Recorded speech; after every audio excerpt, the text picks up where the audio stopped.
Shalom, puji nama Tuhan, selamat pagi, salam kasih Tuhan. Walaupun kita tidak bisa berkumpul bersama, tapi kasih Tuhan tidak pernah berkesudahan di dalam setiap hati kita semua. Bagaimana kabarnya hari ini? Saya percaya kita semua tetap dalam lindungan dan kasih Tuhan. Walaupun kita berada di masing-masing kelompok, kita semua rindu akan lawatan Tuhan pagi ini. Biarlah ibadah pagi ini benar-benar kita nikmati dengan segenap hati. Kita rindu untuk menyembah Tuhan. Kita rindu untuk meninggikan nama Tuhan dan memuliakan nama Tuhan. Dan Tuhan menyegarkan setiap hati kita yang haus akan jamahan Tuhan. Kita angkat pujian kita pagi ini. Kala ku hidup bagimu.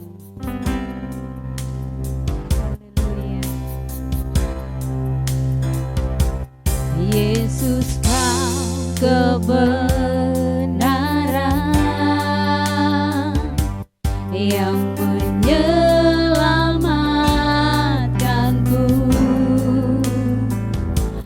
Kau memberikanku hidup dan pengharapan.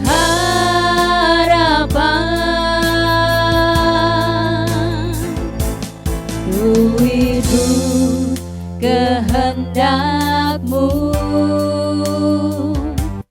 ku perlu anugerah-Mu. Ku nyatakan janji-Mu kepadaku.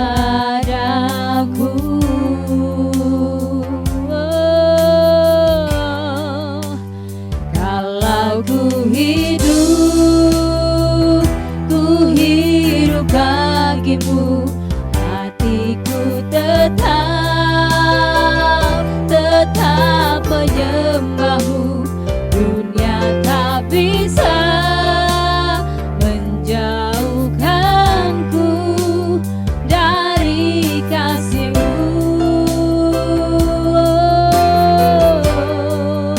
Selama ku hidup bagimu, mataku tetap memandang-Mu. Dunia tak bisa menjauhkanku dari kasih-Mu.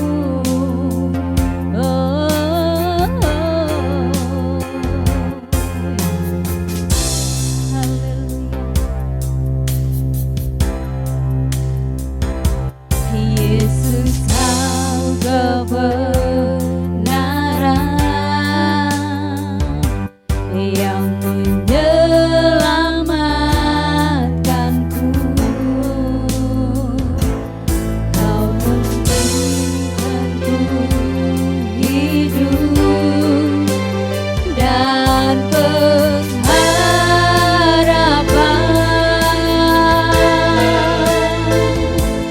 Ku ikut kehendak-Mu, ku perlu anugerah-Mu. Ku nyatakan janji-Mu kepadamu.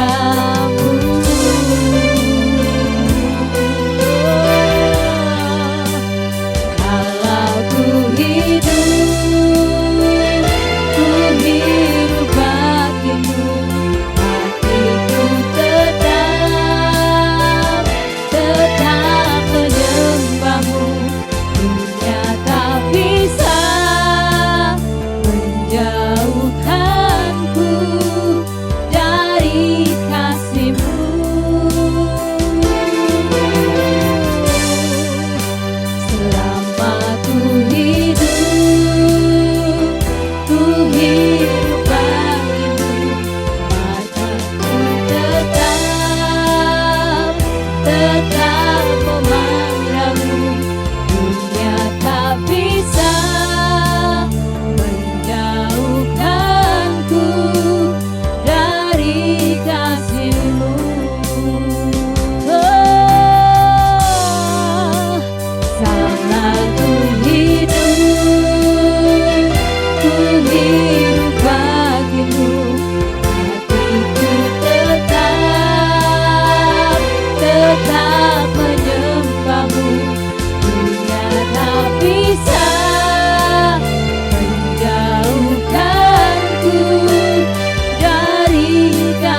mengucap syukur Tuhan.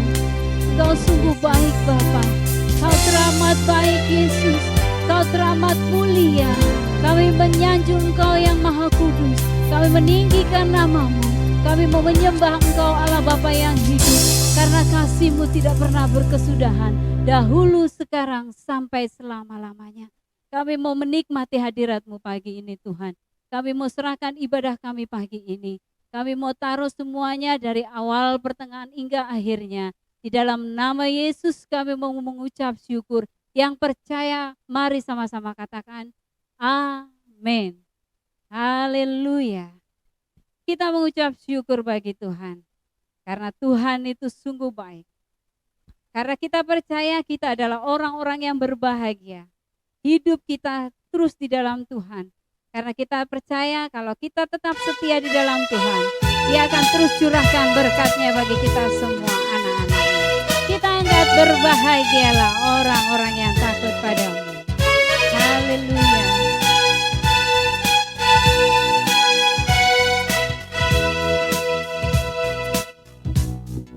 Berbahagialah orang yang takut padamu. Berbahagialah orang yang setia padamu. Dia akan menikmati hujan berkat-berkat-Mu hari ini, esok, dan selamanya. Curahkan berkat-Mu, curahkan berkat-Mu, curahkan mujizat-Mu, curahkan kedahsyatan-Mu di dalam hidupku, curahkan kasih-Mu, curahkan kuasa-Mu, curahkan kemuliaan-Mu, oh Yesusku.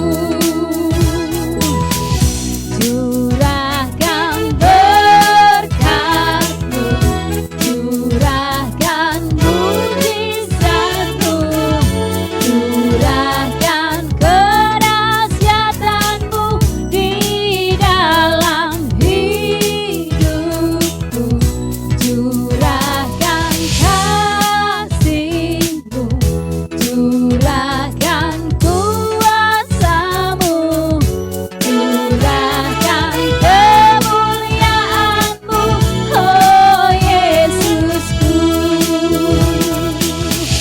Curahkan kemuliaan-Mu, oh Yesusku. Kita akan siapkan persembahan kita pagi ini. Kita akan siapkan yang terbaik buat Tuhan.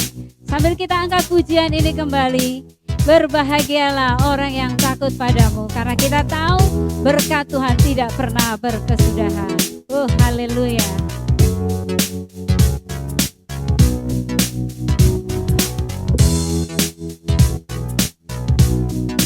Berbahagialah orang yang takut padamu.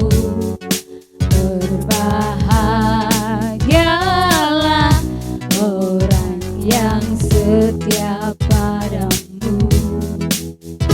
Ia akan menikmati hujan berkat-berkat-Mu hari ini, esok, dan selamanya.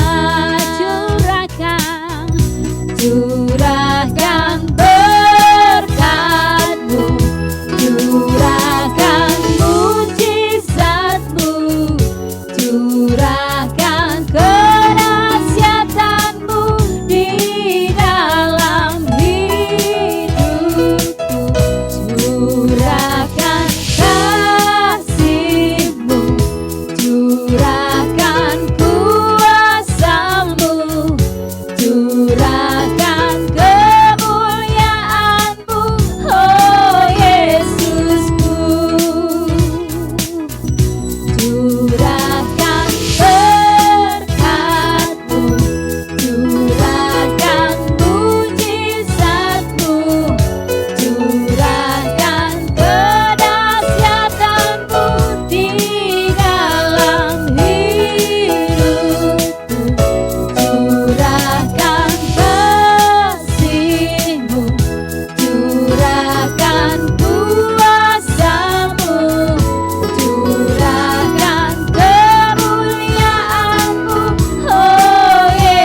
sudah diberikan yang terbaik buat Tuhan. Kita akan siapkan hati kita untuk firman Tuhan, biar hati kita pagi ini disegarkan oleh kebenaran firman Tuhan. Kita angkat pujian, kami berkumpul untuk memuji-Mu.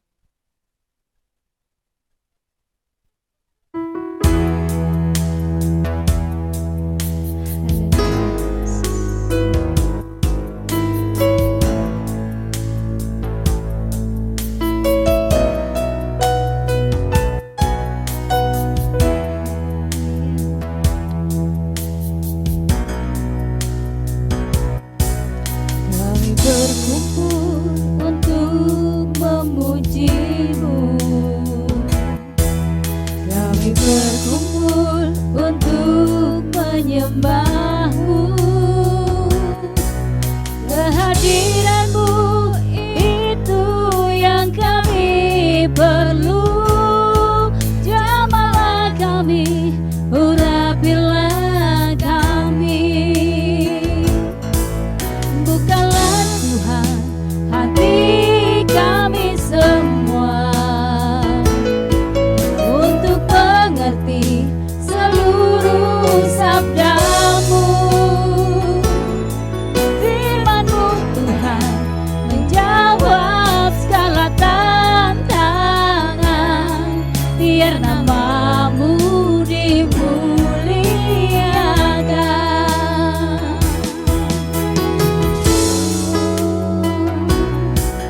Kami berkumpul untuk memuji-Mu, kami berkumpul untuk menyembah-Mu, kehadiran-Mu itu yang kami perlu. Jamalah kami, urapilah kami.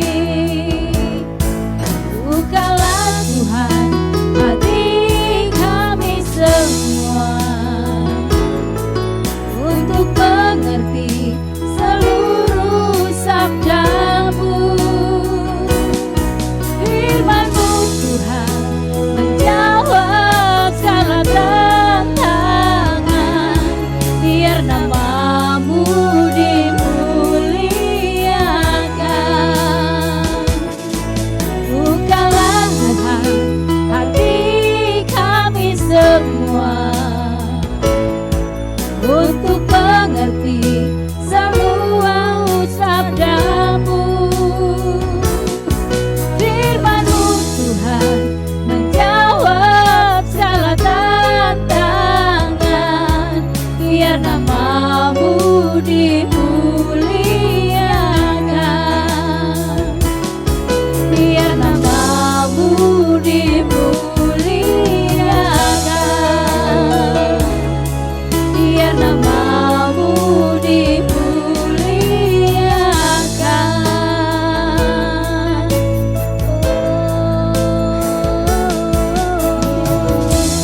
Haleluya. Waktu selanjutnya kami serahkan kepada hamba-Nya.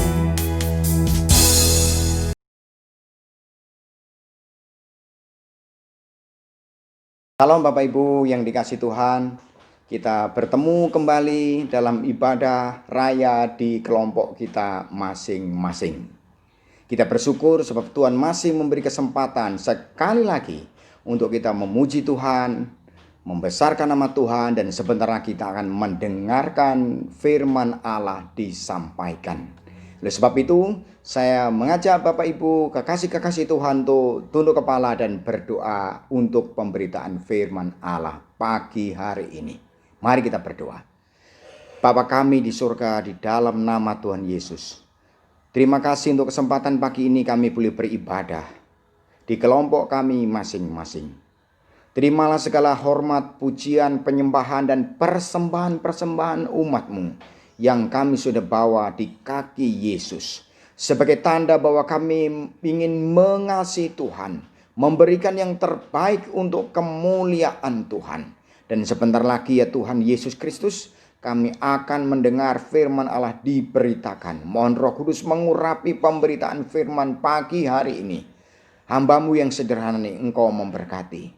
Berikan kami telinga dan hati seorang murid, supaya kami bisa menangkap pesan firman Tuhan pagi ini. Dan di dalam nama Tuhan Yesus, kami siap mendengar firman Allah diberitakan. Haleluya. Mari kita katakan sama-sama, amin. Amin. Puji Tuhan. Haleluya. Pada hari ini adalah hari yang sangat istimewa dalam kalender kekristenan kita. Sebab pada hari ini kita sedang memperingati hari ulang tahun gereja secara am dan kudus. Artinya hari ini adalah hari kelahiran gereja di dalam dunia ini. Ulang tahun gereja itu ulang tahun yang unik. Ulang tahun yang sangat istimewa. Kenapa? Sebab setiap tahun kita memperingati hari kelahiran gereja dalam dunia ini pasti jatuh pada hari Minggu. Tetapi dalam tanggal yang berbeda-beda setiap tahunnya. Itu yang uniknya, saudaraku. Sebab kelahiran gereja yang disebut dengan juga hari pencurahan Roh Kudus, menurut kalender agama Yahudi itu hari Pentakosta. Dan menurut kita hari Pentakosta itu hari ke-50 setelah Yesus bangkit dari antara orang mati. Haleluya. Sebab itu pagi ini saya akan mengajak Bapak Ibu Saudara-saudara sekalian untuk melihat teks firman Tuhan berkenaan dengan peringatan hari ulang tahun gereja yang am dan kudus itu. Saya membaca dalam Kisah Para Rasul pasal 1 ayat 3 dan seterusnya. Bapak Ibu bisa membaca di Alkitabnya masing-masing. Saya baca untuk kita semua. Kisah Rasul pasal 1 ayat 3. Kepada mereka ia menunjukkan dirinya. Setelah penderitaannya selesai dan dengan banyak tanda ia membuktikan bahwa ia hidup. Sebab selama 40 hari ia berulang-ulang menampakkan diri dan berbicara kepada mereka tentang kerajaan Allah. Ayat 4. Pada suatu hari ketika ia makan bersama-sama dengan mereka, ia melarang mereka meninggalkan Yerusalem. Jadi Yesus melarang murid-muridnya untuk tidak meninggalkan Yerusalem.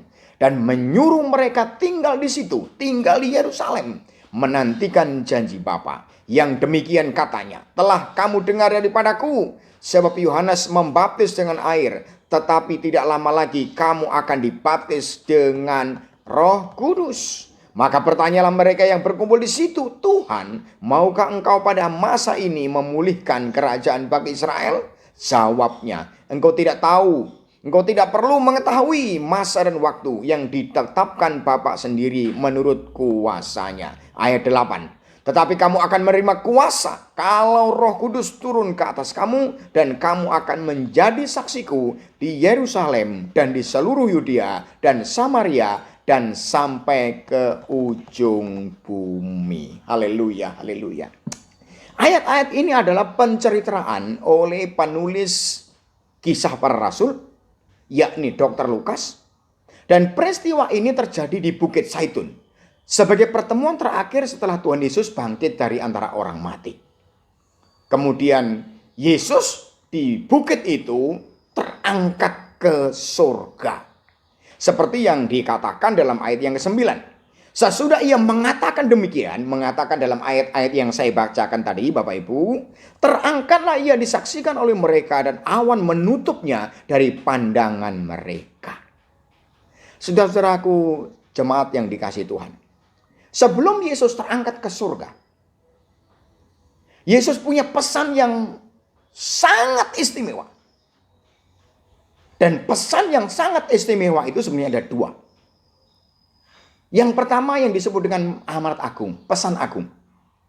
Supaya murid-murid memberitakan Injil ke seluruh dunia sampai ke ujung bumi. Dan Tuhan berjanji menyertai dan memberkati mereka.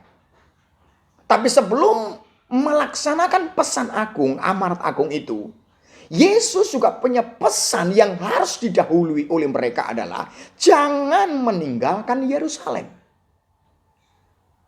Jangan pergi melaksanakan amanat agung itu sebelum engkau mengalami penggenapan janji Bapa, yakni engkau menerima pencurahan Roh Kudus. Ayat 4, saya baca ulang. Pada suatu hari ketika ia makan bersama-sama dengan mereka, ia melarang mereka. Yesus melarang murid-muridnya meninggalkan Yerusalem dan menyuruh mereka tinggal di situ menantikan janji Bapa. Yang demikian katanya, telah kamu dengar daripadaku, sebab Yohanes membaptis dengan air, tidak lama lagi kamu akan dibaptis dengan Roh Kudus. Saudaraku yang dikasihi Tuhan, tentu pesan ini sangat penting dan sangat istimewa. Sebab Yesus menyuruh mereka, mewanti-wanti mereka untuk tidak pergi meninggalkan Yerusalem apapun alasannya, walaupun asal alasannya adalah untuk memberitakan Injil, untuk menjangkau jiwa-jiwa bagi kerajaan surga. Tapi sebelum melakukan semuanya itu, tunggu penggenapan janji Bapa, yakni pencurahan Roh Kudus. Itu kamu alami, kamu terima. Nah, pertanyaan bagi kita pada pagi hari ini ada, mengapa Yesus menyuruh mereka tinggal di Yerusalem menantikan penggenapan janji Bapa tentang pencurahan Roh Kudus? Ada apa tentang Roh Kudus sehingga mereka harus mengalami janji Bapa itu, harus menerima pencurahan Roh Kudus itu sebelum melakukan misi dari surga? Yang pertama, karena hanya Roh Kudus yang sanggup membuat orang bertobat.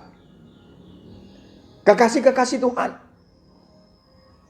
Yesus melarang murid-muridnya untuk pergi memberitakan Injil, melaksanakan amanat agung sebelum mereka menerima curahan Roh Kudus, sebab hanya Roh Kudus yang membuat orang manusia itu bertobat dan percaya Yesus. Dalam Injil Yohanes pasal 16 ayat 8, Yesus berkata begini, dan kalau ia datang, ia yaitu Roh Kudus akan menginsafkan dunia akan dosa, kebenaran, dan penghakiman. Di dalam terjemahan firman Allah yang hidup berkata begini, dan apabila ia sudah datang, ia akan menyadarkan dunia akan dosa-dosanya, akan kebaikan Allah yang tersedia bagi mereka, dan akan pembebasan dari penghukuman. Ayat ini berkata, Roh Kudus yang diutus Bapa dalam nama Yesus Kristus ke dalam dunia ini, salah satu tugasnya, salah satu karyanya bagi dunia adalah menginsafkan manusia akan dosa. Dalam terjemahan firman hidup pakai istilah menyadarkan dunia akan dosa-dosanya. Oh, kekasih-kekasih Tuhan, apa gunanya murid-murid semua pergi memberitakan Injil kerajaan Allah kalau nanti dalam pemberitaan itu tidak ada hasilnya apa-apa? Karena yang membuat orang bertobat, yang membuat orang berbalik dari dosa-dosanya, yang membuat orang percaya kepada Kristus Yesus bukan kepandaian mereka, bukan kepandaian kita, bukan kecerdasan kita, bukan kecerdikan kita, bukan kekuatan kita, bukan kehebatan kita, bukan karena pengaruh-pengaruh kita, tetapi orang bertobat dan orang itu percaya Yesus, berbalik dari dosa-dosanya dan mengakuinya di kaki Yesus, menerima Yesus sebagai Tuhan dan Juru Selamat adalah semata-mata karena pekerjaan Roh Kudus. Sebab itu saudaraku, sebelum Yesus terangkat ke surga di Bukit Zaitun, Yesus punya pesan yang istimewa kepada mereka semua. Jangan tinggalkan Yerusalem. Jangan pergi kemana-mana sebelum engkau menerima janji Bapa. Sebelum engkau menerima pencurahan Roh Kudus. Kamu bisa melayani? Bisa. Kami bisa berkhotbah, bisa. Kami bisa memberitakan Injil, bisa. Tapi sia-sia, tidak ada hasilnya. Kenapa? Sebab yang membuat orang bertobat, yang membuat orang sadar akan dosanya, yang membuat orang insaf akan kesalahan dan dosa-dosanya itu hanya oleh pekerjaan Roh Kudus. Sebab itu saudaraku yang dikasih Tuhan, Paulus juga pernah berkata bahwa pelayanan ini kami kerjakan bukan oleh kekuatanku, bukan oleh kesanggupanku, bukan oleh kekuatan manusia, kegagahan manusia, kecakapan manusia, tetapi oleh karena kekuatan Roh Allah. Apa artinya ini bagi kita di zaman modern ini, saudara-saudaraku? Mari kita bergantung sepenuhnya kepada Roh Kudus. Dalam hidup sehari-hari, dalam pelayanan kita, dalam perjalanan hidup kita, bergantung sepenuhnya kepada anugerah dan pertolongan Roh Kudus. Sekarang kita hidup di zaman modern dan kita tidak sedang menantikan pencurahan Roh Kudus.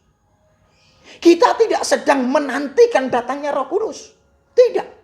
Roh Kudus sudah dicurahkan 2000 tahun yang lalu di loteng atas itu. Roh Kudus sudah dicurahkan kepada gerejanya. Gereja sudah berdiri. Sebab yang mendirikan gereja adalah Roh Kudus. Melalui orang-orang sederhana yang cinta Tuhan. Yang mengasihi Tuhan.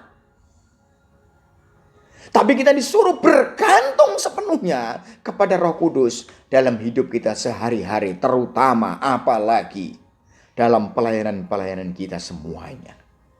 Oh Bapak Ibu yang saya kasihi, yang dicintai oleh Yesus Kristus. Itu artinya bahwa mari kita banyak berdoa supaya Tuhan Roh Kudus mengubah hidup kita. Mari kita banyak berdoa supaya Roh Kudus bisa mengubah pikiran kita, hati kita, hidup kita, masa depan kita. Sebab yang mengubah kehidupan kita, karakter kita, hidup kita hanya Roh Kudus.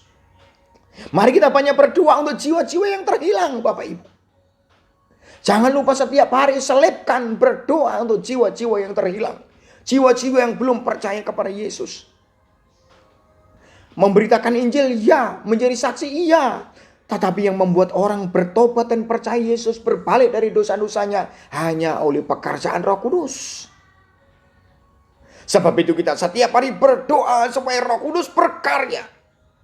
Bekerja untuk menarik banyak orang dan bertobat dan percaya kepada Yesus Kristus lewat kesaksian-kesaksian hidup kita. Mari kita banyak berdoa untuk anak-anak kita. Mari kita banyak berdoa untuk keluarga kita. Mari kita berdoa untuk orang-orang yang belum percaya kepada Yesus Kristus. Karena hanya Roh Kudus yang sanggup mengubahkan keluarga-keluarga kita, anak-anak kita dan sebagainya. Kekasih-kekasih Tuhan, dalam sejarah gereja ada seorang hamba Tuhan yang besar yang bernama Bapak John Wesley. Beliau adalah pendiri gereja Metodis dari Inggris. Beliau adalah seorang hamba Tuhan yang diurapi Tuhan dengan luar biasa. KKR yang disertai dengan tanda-tanda mukjizat, dengan kesembuhan-kesembuhan ilahi yang luar biasa. Tapi tahukah Bapak Ibu bahwa beliau, Bapak John Wesley, berasal dari keluarga yang sangat sederhana. Sejak kecil sudah ditinggal oleh ayahnya, Pak Wesley, meninggal dunia. Dan dia diasuh oleh ibunya yang bernama Ibu Susana Wesley. Dia memiliki banyak saudara. Tetapi ada seorang ibu yang takut Tuhan, yang cinta Tuhan. Yakni ibunya, Ibu Susana Wesley. Suatu hari ada seseorang bertanya kepada Ibu Susana ini. Ibu, bagaimana ibu membesarkan anak-anak ibu yang banyak sekali ini? Dalam situasi ekonomi yang sulit. Maka ibu ini berkata, setiap hari saya memandikan anak-anak saya dengan air mata doa. Saya memandikan anak-anak saya setiap hari dengan air mata doa. Dan dari sekian saudara John Wesley ini, ada dua orang hamba Tuhan besar dalam sejarah gereja. John Wesley sebagai pendiri gereja Metodis dan Charles Wesley sebagai penggubah lagu. Sampai hari ini, gereja-gereja Metodis memakai buku kidung pujian yang digubah dikarang oleh Charles Wesley. Suatu hari pada waktu ibunya meninggal dunia, dan kebetulan memang John Wesley yang berkhotbah. Dan dia berkata begini dalam khotbah di pemakaman itu. Seandainya di dunia ini ada ibu-ibu seperti ibu saya, maka penjara akan kosong, katanya. Luar biasa. Kenapa? Ada seorang mama, seorang ibu yang cinta Tuhan, yang takut Tuhan, yang memandikan anaknya tiap-tiap hari dengan air mata doa. Ibu Susana biasanya menyuruh anak yang paling besar untuk menemani adik-adiknya bermain, dan dia pergi ke kamarnya untuk berdoa mencari Tuhan. Kadang-kadang di zaman modern ini ada ibu-ibu yang alasannya tidak bisa waktu, ada tidak punya waktu ngurus anak-anak sehingga tidak sempat berdoa. Oh, Ibu Susana punya hikmat yang luar biasa. Dia menyuruh anak-anak yang lebih besar untuk mengopeni anak-anak yang lain, adik-adiknya. Dan dia pergi ke kamarnya, dia menangisi anak-anaknya di dalam doa. Memandikan anak-anaknya di dalam doa. Dan hasilnya adalah luar biasa. Lahir generasi-generasi yang luar biasa, yang dipakai Tuhan, diurapi oleh Tuhan dengan luar biasa. Dua orang ini, saudaraku, John Wesley dan Charles Wesley. Hanya Roh Kudus yang bisa mengubah orang. Hanya Roh Kudus yang bisa memberkati gerejanya. Hanya Roh Kudus yang membuat orang insaf dan bertobat. Sebab itu Yesus sebelum naik ke surga mewanti-wanti kepada murid-muridnya, jangan pergi meninggalkan Yerusalem. Tunggu janji Bapa itu digenapi, yakni janji pengenapan pencurahan Roh Kudus. Yang kedua, mengapa Yesus melarang mereka untuk tidak meninggalkan Yerusalem sebelum janji Bapa digenapi? Karena hanya Roh Kudus yang sanggup menyertai kita secara terus-menerus. Haleluya. Saya baca Yohanes 14 ayat 16 berkata begini dan 17. Dan aku akan minta kepada Bapa dan Ia akan memberikan kepadamu seorang penolong yang lain, supaya Ia menyertai kamu selama-lamanya, yaitu Roh kebenaran. Dunia tidak dapat menerima Dia, sebab dunia tidak melihat Dia dan tidak mengenal Dia. Tetapi kamu mengenal Dia, sebab Ia menyertai kamu dan akan diam di dalam kamu. Haleluya. Saudaraku yang dikasihi Tuhan, pada saat Yesus berada di dunia sebagai manusia 100%, sekalipun Yesus juga Allah 100%, Yesus tidak bisa hadir di mana-mana dalam waktu yang sama. Artinya salah satu atribut Yesus, yakni maha hadir, ditanggalkan. Kita pilih memakai istilah Yesus mengosongkan dirinya, sebab keterbatasannya sebagai manusia 100%. Nah, sebab itu Yesus berkata begini dalam ayat firman Tuhan, terlebih baik kalau aku pergi. Terlebih baik bagimu, lebih berguna bagimu kalau aku pergi meninggalkan kamu. Sebab kalau aku tidak pergi meninggalkan kamu, maka Roh Kudus tidak diutus Bapa dalam namaku untuk menyertai kamu. Dan Yesus sudah naik ke surga, dan Roh Kudus dicurahkan. Dan sebagai pengganti Yesus menemani murid-muridnya adalah Roh Kudus. Roh Kudus diutus Bapa dalam nama Yesus untuk menyertai murid-muridnya. Dan di zaman modern ini, Roh Kudus diutus Bapa dalam nama Yesus untuk menyertai saya dan saudara. Menyertai secara terus-menerus. Kalau Yesus secara fisik hadir di dunia pada zaman itu, menyertai murid-muridnya hanya saat-saat tertentu. Hanya pada tempat-tempat tertentu.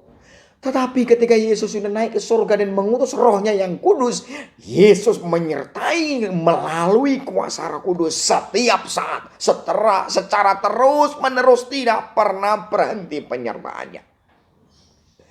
Saudara ingat, waktu Yesus berkata kepada murid-muridnya untuk memberitakan Injil, pergi ke seluruh dunia, jadikanlah semua bangsa muridku. Dan ayat itu diakhiri dengan kata, aku menyertai engkau sampai kesudahan alam. Aku menyertai engkau sampai selama-lamanya. Siapa yang menyertai gerejanya? Siapa yang menyertai saudara saya? Yang menyertai adalah Roh Kudus yang diutus Bapa dalam nama Yesus Kristus. Oh saudara-saudaraku, penyertaan Yesus kepada kita melalui rohnya itu bukan bersifat temporal. Bukan kadang-kadang menyertai, kadang-kadang tidak. Itu perasaan saudara, itu perasaan kita. Tapi Alkitab tidak berkata begitu. Alkitab berkata penyertaan Yesus itu secara terus-menerus. Setiap keadaan, setiap cuaca, setiap ritme kehidupan kita disertai oleh Roh Kudus. Haleluya. Saudara-saudaraku yang dikasihi Tuhan, saat-saat pandemi COVID seperti ini, ingat, kita tidak sendiri, Bapak Ibu. Roh Kudus menyertai dan bersama-sama dengan kita. Saat kita senang, Roh Kudus menyertai kita. Saat kita bersukacita, Roh Kudus juga ikut bersukacita.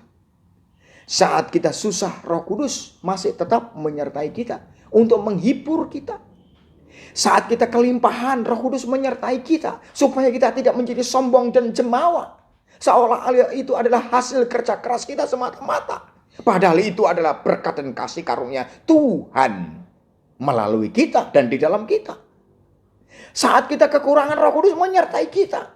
Roh Kudus memberi kekuatan kepada kita supaya kita dimampukan untuk mengelola hidup ini dengan segala keterbatasan dan keadaan kita masing-masing.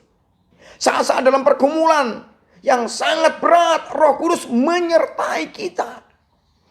Bahkan ada saat-saat tertentu, seolah-olah seperti Raja Daud berkata, kita berjalan lembah-lembah kekelaman, lembah-lembah atau bayang-bayang maut.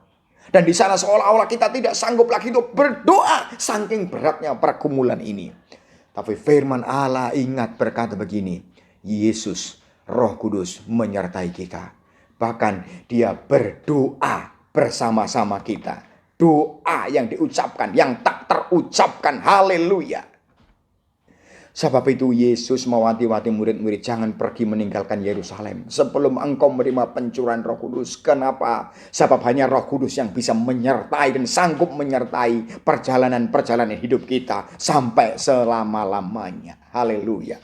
Yang ketiga dan yang terakhir, mengapa Yesus melarang murid-muridnya dan saya dan saudara tidak meninggalkan Yerusalem sampai hari pencurahan Roh Kudus? Karena hanya Roh Kudus yang sanggup memampukan kita mengikut Yesus dengan benar. Haleluya. Hanya Roh Kudus yang menyanggupkan kita, memampukan kita agar kita mengikut Tuhan Yesus dengan benar. Yohanes 16 ayat 13 berkata begini, tetapi apabila ia datang, yaitu Roh kebenaran, ia akan memimpin kamu ke dalam seluruh kebenaran. Sebab ia tidak akan berkata-kata dari dirinya sendiri, tetapi segala sesuatu yang didengarnya itulah yang akan dikatakannya, dan ia akan memberitakan kepadamu hal-hal yang akan datang. Roh Kudus berkarya atas orang-orang percaya, dan salah satu karyanya adalah memimpin kita dalam seluruh kebenaran Yesus. Yesus adalah kebenaran. Dan kita ikut Yesus harus dalam kebenaran. Dan hanya Roh Kudus yang memampukan kita untuk kita hidup benar seperti yang dikatakan firman Allah.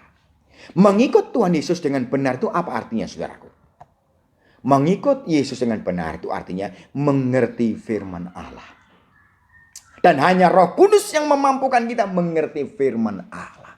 Karena firman Allah itu karya Roh Kudus. Haleluya. Menjadi pelaku firman Allah. Orang yang mengikuti Yesus dengan benar menjadi pelaku firman Allah. Dan hanya Roh Kudus yang memampukan saya dan saudara untuk menjadi pelaku-pelaku firman Allah. Kekuatan kita tidak bisa memampukan kita menjadi pelaku. Kita gagal ikut Yesus menjadi pelaku firman Allah. Kenapa? Karena kadang-kadang kita mengandalkan kekuatan kita dan tidak mengandalkan Roh Kudus. Mengikut Yesus dengan benar itu artinya mengenal dan mengikut kehendak Kristus. Hanya Roh Kudus yang memampukan kita mengerti kehendak Yesus secara pribadi. Saudara-saudaraku yang dikasihi Tuhan, secara umum Tuhan Yesus punya rencana dan kehendak atas gerejanya. Yakni supaya gerejanya menampilkan sifat-sifat Yesus. Yakni buah-buah Roh Kudus. menampilkan kuasa Yesus, yakni karunia-karunia Roh Kudus lewat gerejanya. Itu benar sekali. Tetapi di balik semuanya itu, secara individu, secara pribadi, saudaraku, Roh Kudus punya rencana. Yesus punya kehendak atas hidup kita, supaya kita mencapai sesuatu. Dan dengar baik-baik, saudaraku, hanya Roh Kudus yang membuat kita mengerti rencana Tuhan, kehendak Tuhan secara pribadi. Hanya Roh Kudus yang bisa menolong kita menemukan kehendak itu. Dan hanya Roh Kudus yang memampukan kita menghidupi kehendak dan rencana Tuhan itu. Kepada tiap-tiap orang Tuhan punya rencana. Saudara datang, saudara hadir di dunia ini bukan kebetulan. Karena ada Tuhan yang merencanakan sesuatu yang sangat istimewa. Yang hanya melalui saudara-saudara secara pribadi. Roh Kudus akan melakukannya. Sebab itu temukan kehendak Allah. Temukan kehendak Roh Kudus. Dan ketika kita sudah menemukan kehendak Roh Kudus, saudaraku, hidupi kehendak Roh Kudus itu. Hidupi kehendak Tuhan itu. Haleluya. Saudara-saudaraku yang dikasihi Tuhan. Saya beri satu contoh dalam Alkitab. Rasul Petrus. Sebelum dia percaya Yesus, bahkan sudah menjadi pengikut Yesus, Rasul Petrus terkenal sebagai rasul yang temperamental. Emosinya meledak, meluap-luap, gampang marah, dan sebagainya. Karakternya tidak bagus. Bahkan sebelum dipenuhi Roh Kudus, sebelum hari pencurahan Roh Kudus, pada waktu proses peradilan Yesus yang ditangkap itu, Petruslah yang secara emosional memotong telinga hamba imam besar di Taman Getsemane itu. Kemudian tidak lama kemudian, Petrus menyangkal Yesus 3 kali sebelum ayam berkokok. Temperamennya tidak bagus, karakternya Petrus tidak bagus. Tapi sejarah gereja mencatat, Alkitab mencatat dengan jelas, setelah Rasul Petrus dipenuhi oleh Roh Kudus, diubah oleh Roh Kudus, dikuasai oleh Roh Kudus.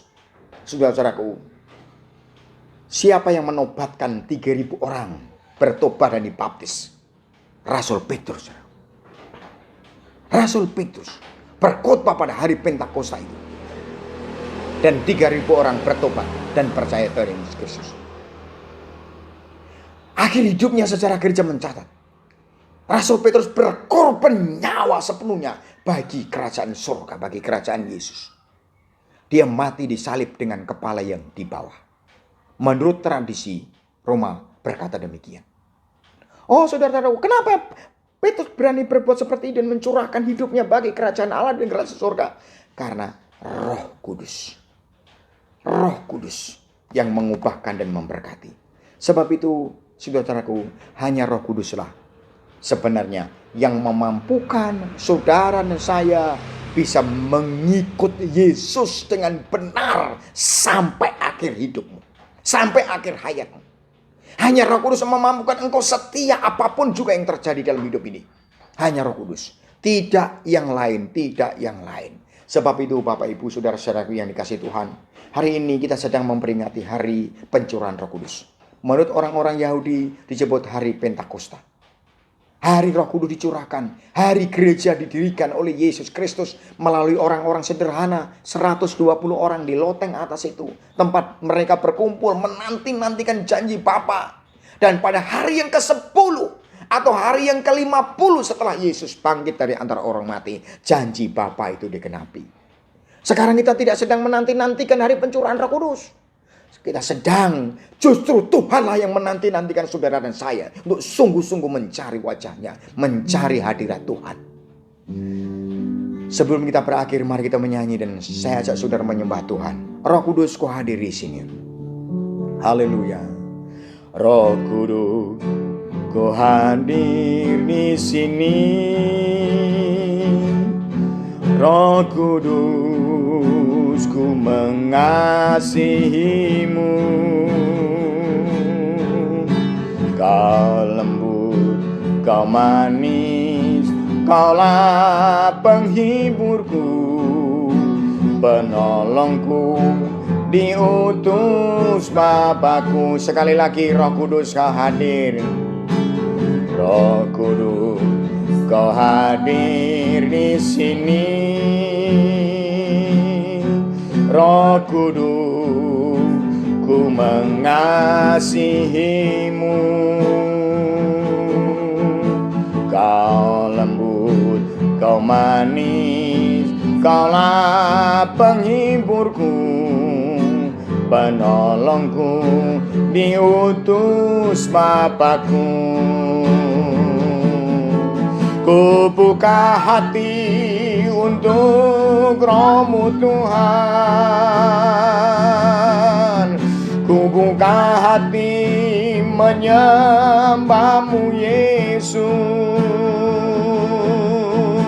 Jamahlah kami, penuhi kami dengan kuasa Allah Maha Tinggi. Ku buka hati, mari kita mengangkat tangan. Ku buka hati untuk Roh-Mu Tuhan.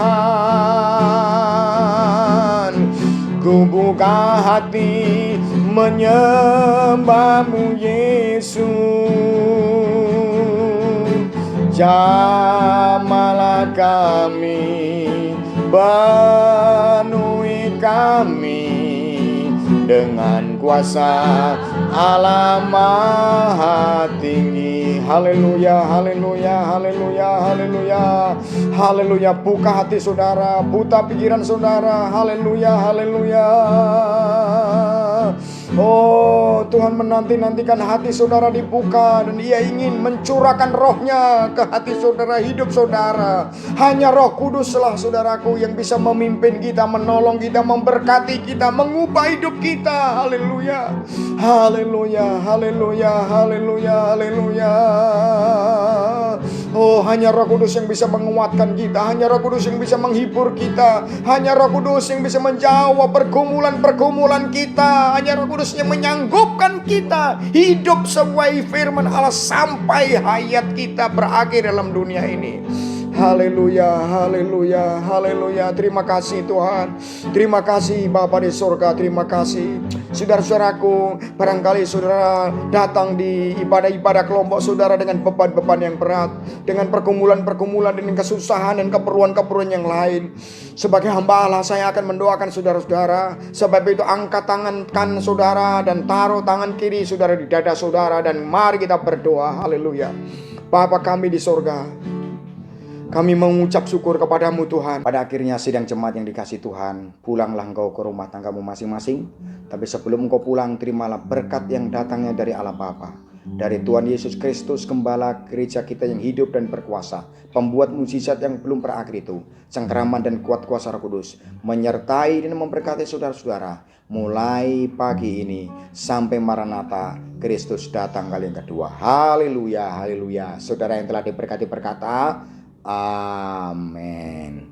Puji Tuhan, kita telah beribadah. Jangan lupa tiap-tiap hari bergantung kepada kuasa Roh Kudus. Usahakan setiap pagi atau sore atau malam saudara berdoa 1 jam 1 hari mencari Tuhan dengan sungguh-sungguh. Maka engkau akan dipimpin, dikuasai dan diperdayakan oleh Roh Kudus, dan nama Tuhan dimuliakan. Selamat pagi, tetap semangat. Tuhan memberkati saudara. Amin.